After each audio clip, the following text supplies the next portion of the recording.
Hello, everybody. Welcome back to the Pink Un channels. Connor Southwell here, joined by Tom Leach from HampshireLive to talk about Angus Gunn and his permanent transfer back to Norwich City.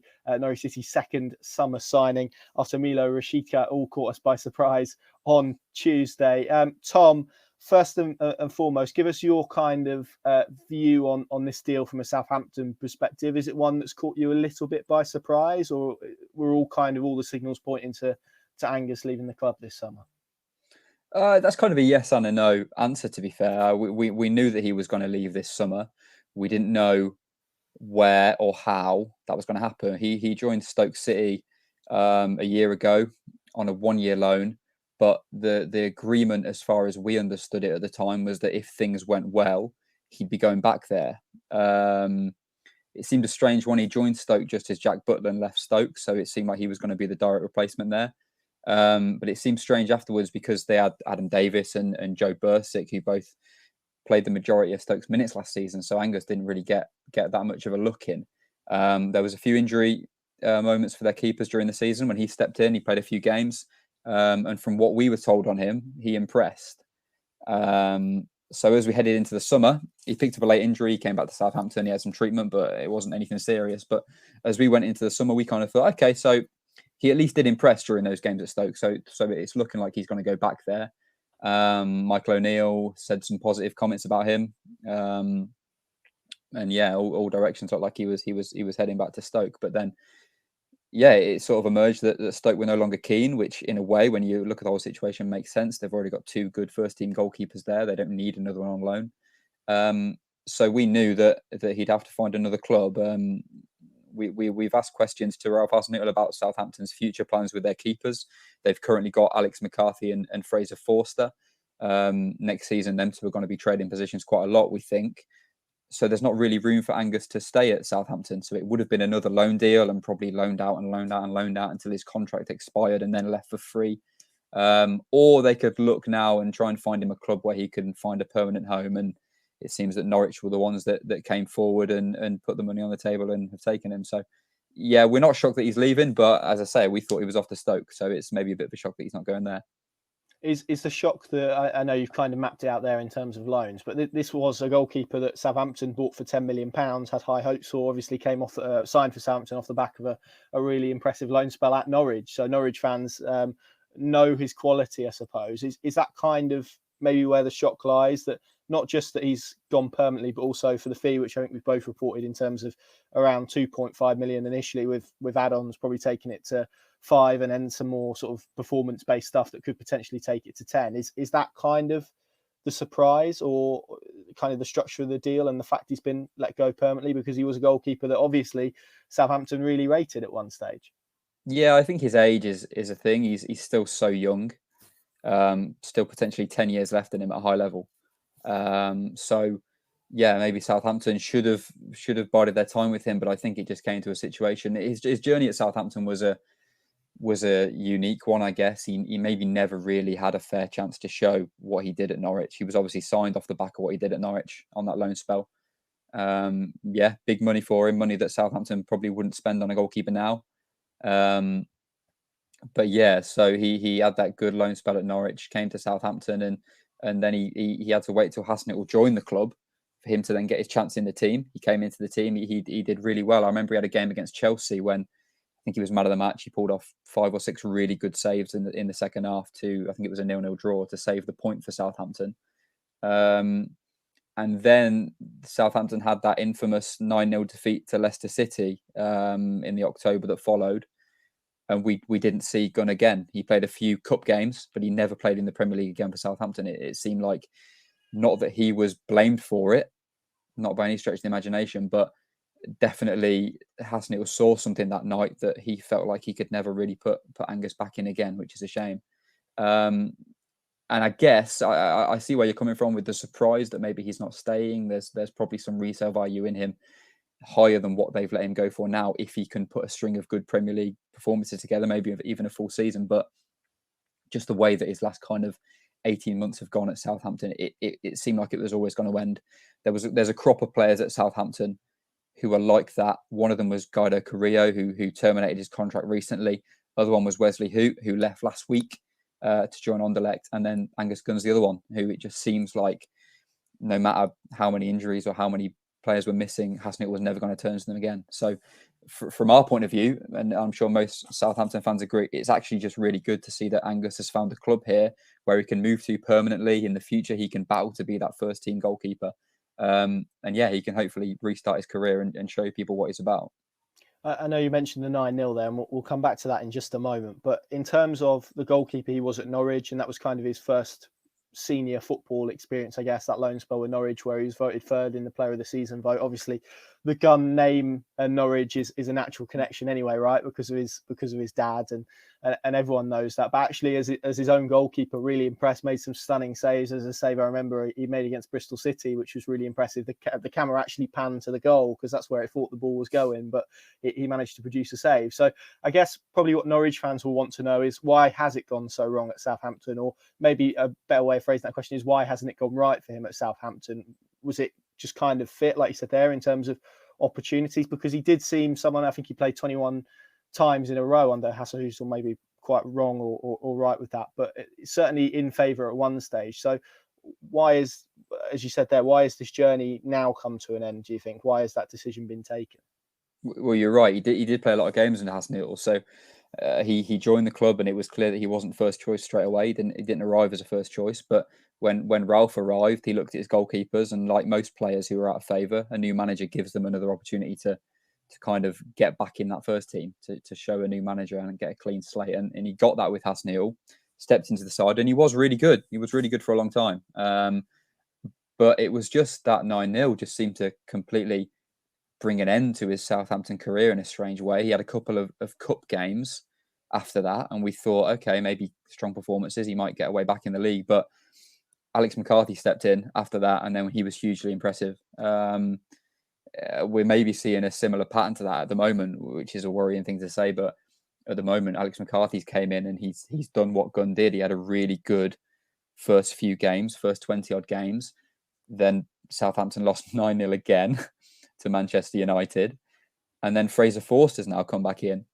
And it seems like we're going through the same pattern again. And whether I'll be on a video in a year's time talking about Alex McCarthy's departure going somewhere else and it's all played out the same, maybe. But it just truly never looked like he was going to get back into the side. But there was a moment in the summer when Alex McCarthy was pretty much picked to be the number one goalkeeper, and there was some uncertainty as to who would head out on loan, because Fraser Forster had interest from Norwich. We knew that Stoke were keen on Angus Gunn, so it did seem to kind of hinge on a knife edge as to who was actually going to go and who was going to stay and be Alex McCarthy's understudy. Now, had Hasenhüttl decided that it was Forster that he wanted to leave, Gunn may well have stayed, and then Gunn may well have been the one getting the opportunities now to replace Alex McCarthy. So it's by no means a thing of, he's not got the quality to be a Premier League goalkeeper. It's nowhere near that. He's just found himself third in a pecking order of three, to be honest, good goalkeepers at this level. And it seems unfair, I guess, on him more than anything for him to sit there third place behind Forster and McCarthy. And there's also youngsters coming up through the ranks like Harry Lewis at Southampton, who they want to start promoting. And Harry Lewis is now 2 years younger than Angus Gunn. So can he promote if Gunn's even ahead of him? It moves him now from fourth to third in the pecking order. So there's so much to it. But I think one thing to maybe reassure Norwich fans is that it's by no means that he's not good enough. He's just happens to have found himself third in a pecking order of three good goalkeepers that Hasenhüttl likes. Yeah, a victim of circumstance maybe than rather than his own quality, because this is still the goalkeeper that Pep Guardiola put a lot of faith in at Manchester City, and Gareth Southgate included in England camps and whatnot, even though he never, of course, got that cap. Is it confidence for you that's maybe been the large factor? You mentioned the 9-0, which I think is the game that everyone points to, isn't it, as maybe being the start. Downfall's a bit strong, but maybe the sort of regression of his Southampton career to an extent. Is that the game that maybe eroded not just confidence from his perspective, but as you mentioned earlier, kind of Hasenhüttl and others' confidence within him? Yeah, absolutely. I think so much hinged on that game and that result. And you can imagine, it was a home defeat, which made it even worse. It wasn't against a Man United like the second one was. And also the second 9-0 defeat, there was a 60-second red card that completely threw the whole thing off. I think we had 14 injuries going into that game. So the reasons for the Man United 9-0 were so clear to see. But the Leicester one, although there was an early red card again, it was a lot more damaging. Southampton weren't as high in the table at the time. It seemed like they were doomed to relegation. So kind of after that game, there was such an inquest about what needed to change. And I think sadly for Angus Gunn, he ended up being one of them, one of the things that changed. Look, I'm sure with any player, especially goalkeepers, it's such a confidence position. We saw that with Alex McCarthy during the start of the season. He was so full of confidence. He looked brilliant. I think he had the most clean sheets at one point. And I think that's something with Angus Gunn that we maybe saw flashes of when he was at Stoke City, when he did have that run of games before the injury stopped them, that confidence is huge for goalkeepers, especially a goalkeeper who, as we said earlier, is still relatively young. He's probably still got another 10 years ahead of him. If he can get a run with Norwich, maybe he builds up with some cup games at first and then eventually he gets a nice run in the Premier League, his confidence could build. And I'm sure that Norwich City fans would see the Gun that was there. What would that be now, 4 years ago? Yeah, that's kind of what I wanted to end on, really, in terms of this move to Norwich. Obviously, initially he's going to be behind Tim Krul, but Krul is 33. He's getting on a little bit. There will be a stage naturally where perhaps Gunn overtakes him, and there's that long pathway of him being a Norwich City number one. Of course, as we mentioned earlier, the connections with his dad. This is his boyhood club, as I think he's gone on record as saying before. Do you feel where he's at his career now, not just moving to Norwich and everything that brings, but equally working with a goalkeeper like Tim Krul, experience, has kind of been in a similar position, I guess, where he had a major injury, was second choice at Brighton, out of favour. Some people were sort of telling him to retire, and he kind of fought his way back, not just into the Premier League, but into the Holland squad as well. There's lots of, I guess, sort of nice subplots to this move. I guess, do you feel it's the right one that he needs to take at this stage? Well, yeah, it's a homecoming, isn't it? So we just spoke a little bit then about confidence. I mean, him coming back to Norwich should be a huge confidence boost for him. Somewhere where obviously Brian's a legend, and having spoken to people close to Angus Gunn throughout this as well. I mean, he could have gone on loan again, and there's more uncertainty with that. There's no path for him. He could go on loan again to another Stoke City this season. He could have sat and watched Alex McCarthy have a brilliant season at Southampton and thought, okay, I've got to go back there next summer. I'm not going to play there. Do I go on loan again? Do I leave next summer? At least now he knows he's at a club. There's a path for him, as he just said. So if he can replace Tim Krul in the future, he's got his path. He's got a few years then, hopefully in the Premier League with Norwich City ahead of him. So I think for confidence, it'd be a big thing just coming home. And then if he can get those games behind him, I don't see why he can't re-establish himself as one of probably the best English goalkeepers. And we look at the England squad at the moment as well. I mean, we've got Jordan Pickford, Dean Henderson's probably number two behind him. And then you look at the pecking order behind that, there's two relegated goalkeepers. There's real scope there for a young English goalkeeper to kind of wrestle his way into that pack. I don't think England have got a world-class goalkeeper. And we speak about confidence for him, if he can find that confidence and find that run of form, there's probably 5 or 6 young English goalkeepers between the ages of kind of 23 and 28 who could be looking to the tournament, maybe not Qatar, but after that, as a chance to break into that goalkeeping three. Because, I mean, I'm sure England fans will agree, they're not convinced by all 3 of those goalkeepers that Southgate has took this summer. So, yeah, I think it's a homecoming, and there's probably a lot of confidence to take from just that, let alone what may follow. Okay, this is actually the final question, I promise. How do you feel he'll be remembered by Southampton fans? I think that 9-0 is probably, as we mentioned, the result that sticks out. Is that all that he's going to be remembered for, do you think? Or will there be other sort of things that Southampton fans, when they think back in 5 years, and like you say, maybe he's in the England squad, will remember his time at the club for? Well, it's something I did think about today, actually. I thought about how many times Southampton have players who leave the club and go on and do something brilliant. And then it's, oh, why did we let him go? I mean, one of them at the moment is Ben White in the England squad, released by Southampton as a teenager. But then on the other side of things, there's so many who Southampton have moved on and are now doing next to nothing. And then it seems like an inspired decision. I guess that's football. But I don't think he'll be remembered negatively for that 9-0. I think that was a team thing. That was just something that happened. It was definitely nothing on him. But I think he may well be remembered as the guy who wasn't given his chance after that 9-0 more than anything. Maybe a victim of that 9-0.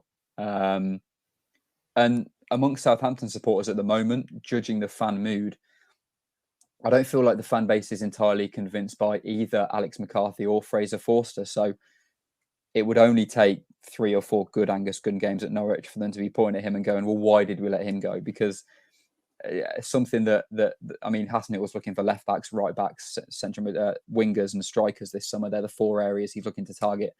And every time I put that out in a story or tweet that out, the response is always, why not a goalkeeper? So, yeah, I think he could be seen as one that gets away, but that's the same with any deal. It's the gamble of letting someone go. And that's why you got to make sure that those performance clauses are in the deal that mean that if he does turn it on for Norwich, then hopefully Southampton get to claim a few extra million for that. So, yeah, it's the nature of football, isn't it? The ones always get away sometimes. Tom, thank you very much for joining us. Thanks for your insight. It's been absolutely fascinating to hear about his time at Southampton. Of course, if you like this video, leave a like, subscribe to the Pink Un YouTube channel as well. Plenty more coming your way across the summer. Let us know what you think of this deal as well. Norwich City second signing across the line, a name you're all familiar with, Angus Gunn.